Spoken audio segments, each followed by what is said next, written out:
So if I didn't explain that very well in the last video, just to clarify, so the group we're calling Tule eventually become and are Inupiat. So it's two different terms for the same group of people at different points in time. All right. I now want to talk about a new topic within Inupiat culture, which is teasing cousin songs, which you did a reading about. We'll also briefly touch on two other kinds of singing, song duels and throat singing. So, Teasing Cousin Songs, you did a reading by the late Deanna Kingston, Inupiat anthropologist from with connections to King Island, and it was called Illuweet, Teasing Cousin Songs as an expression of King Island and Inupiaq identity. Since you did do the readings, I'm presuming, I'm not going to overly belabor the point, but I wanted to touch on a few things that were brought up in that reading I find very interesting. First of all, she talks about teasing cousins and is distinguishing that from other cousins. Excuse me.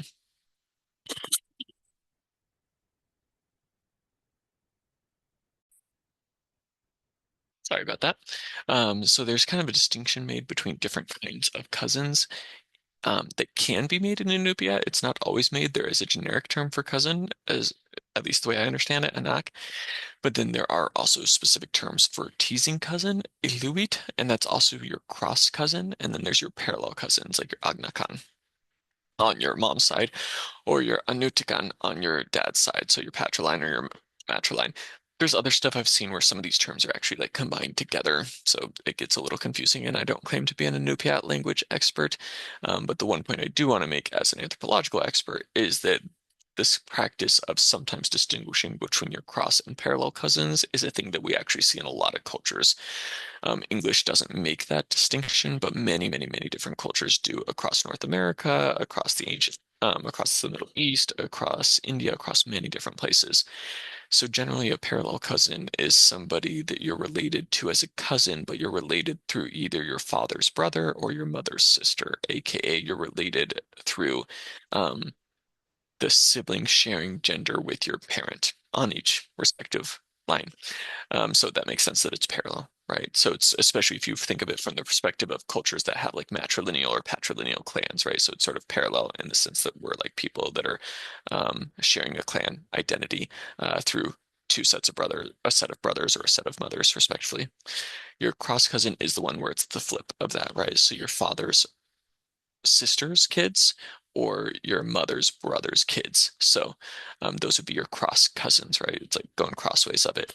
And in a lot of kinship systems, that would mean that you're different clans from each other, but you're still cousins of each other. And so there's this interesting thing where sometimes cousins have like interesting dynamics as a result of being cross cousins in tradition in cultures that recognize a distinction between cross and parallel cousins.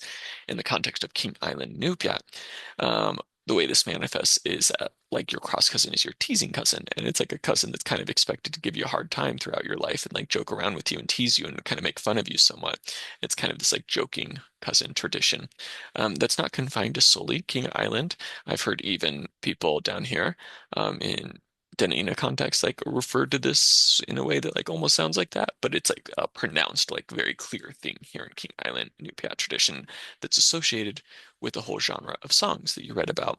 And what I thought was interesting with those songs is how often it related to somebody doing something that was in violation of cultural norms that either were important for survival and well-being, or at least important for kind of like not being annoying in environmentally challenging situations.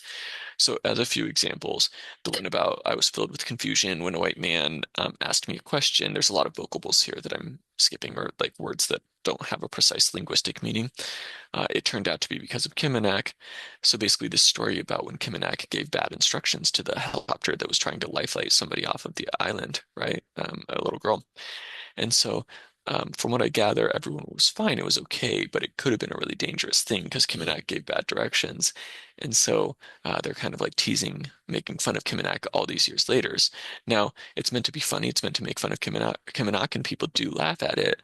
But one could argue if one wanted to do the annoying anthropologist thing, and I think Deanna kind of touches on this, it also serves as a reminder of sort of the ways we want to behave, right? Teasing often does that in cultures. Teasing, for better or for worse, is often a way that cultures kind of reinforce here's things we don't do, or here's things you shouldn't do. And in this context, a thing you shouldn't do is give bad directions, right? Song number two, I Want to Shake His Hand, Who Is This I Saw on the Television way over there in California. It turned out to be Mayak. I thought so. Um, so that is kind of like one where they're playing on kind of getting back at Mayak and kind of getting at when he was on TV and he was kind of this like celebrity. And you might be saying like, why is that teasing? That might not seem like teasing in a context of sort of broader global culture today, where there's such an obsession with like being seen on social media and constantly like putting yourself out there. I think teasing makes more sense. This being a teasing song makes more sense in the context of cultures in which humility and not being overly boastful would be like a value, and like kind of like this is kind of like, oh, it was a cool experience, but also kind of like when you could kind of tease them about, you're kind of like, oh, you Mr. Fancy Pants over there that went on TV, right?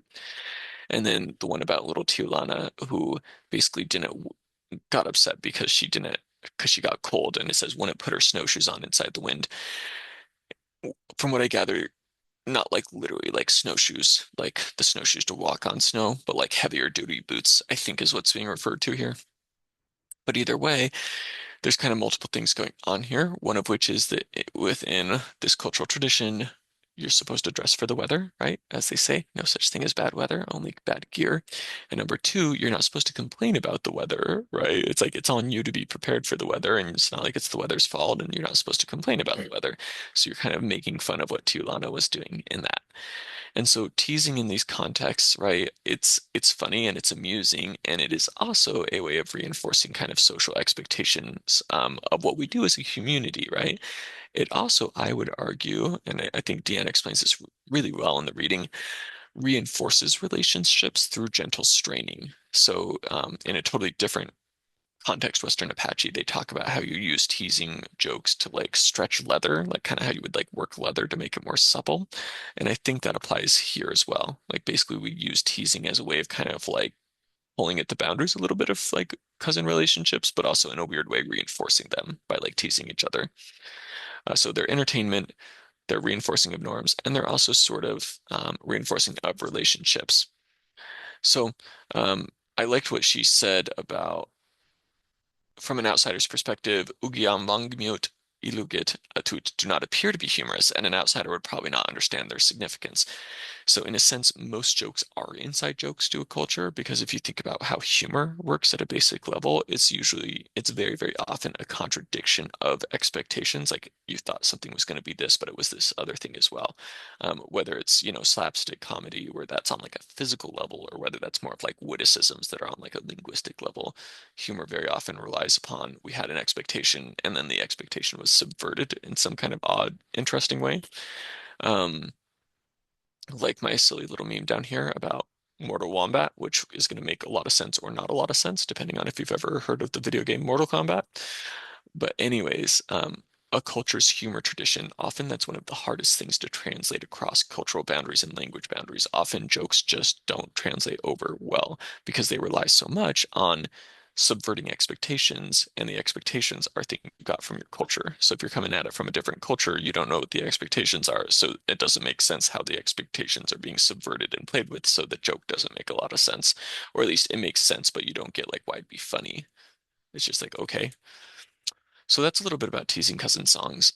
There's a video here, and you'll have capacity with the slides on Blackboard to be able to click on this link, or you can just look it up. But this is Katajak, traditional throat singing, and these are two singers from Inuit communities in Canada who came and did a performance in Alaska of throat singing. Throat singing is a fascinating tradition. Strongly recommend looking up Inuit throat singing online.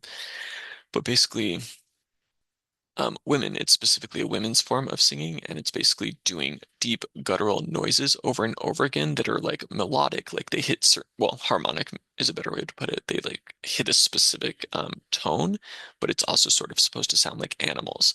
And part of the fun is making it sound kind of like animals, and part of the fun is you're competing to see who runs out of breath first, right? And how long you can keep this going. It's kind of a, it's I was about to say tossing the hacky sack back and forth, but that's like very because I grew up in Oregon. But that's of course the metaphor that would occur to me. But anyways, it's like a call and response where you're sending it back and forth and seeing who runs out of breath first.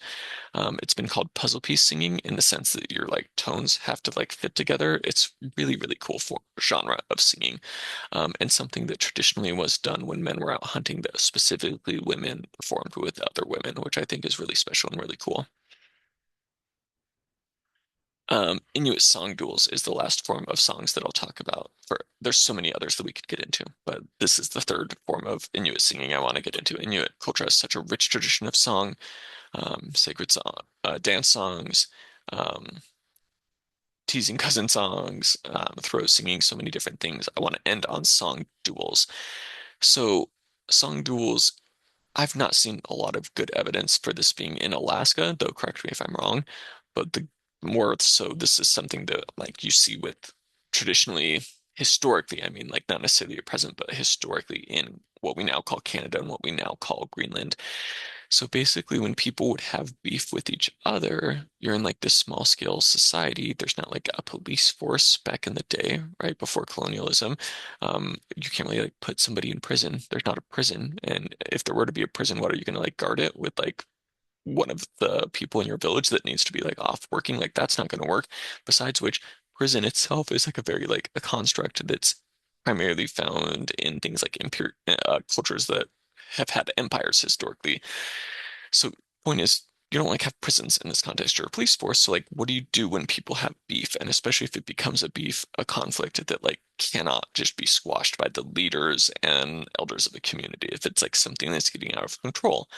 And one of the answers to that is song duels. So basically in song duels, people traditionally would sing out their grievances to each other, and then the other person sings back, and they basically go back and forth about like who they think is in the wrong in the situation. Like you did this, well, you did this. But oftentimes it's not just like singing what happened, but it's doing like jokes about it and like kind of like mocking the other person. Um, Fast Runner, I think is what it was called. It was a film made by Inuit people. Inuit director in Canada, and in one of it, they do a scene, a really good scene, of like traditional song duel, and I will save you what the lyrics were because some of them are kind of vulgar, but that's kind of the point. The two men are like ruthlessly mocking each other. It comes down to basically they're fighting over one person was involved with the woman, and then arguably the other guy was involved with her. So they're singing out their beef um, in front of everybody. And basically, the way that traditionally this was handled is you would end it by whoever laughed, like whoever the audience laughed at the most was considered to be the victor and the one who was kind of like in the right and the other person was kind of in the wrong. Now you might be saying, how does which joke gets the laugh determine guilt? And for one thing, maybe we need to think outside sort of Western notions of guilt, but more to the point, you need to think about laughter not just as something we do spontaneously, but something that we do have partial intentional control over. We don't, laughter is not purely spontaneous, right? We all know this. You can force laughter and you can curb laughter.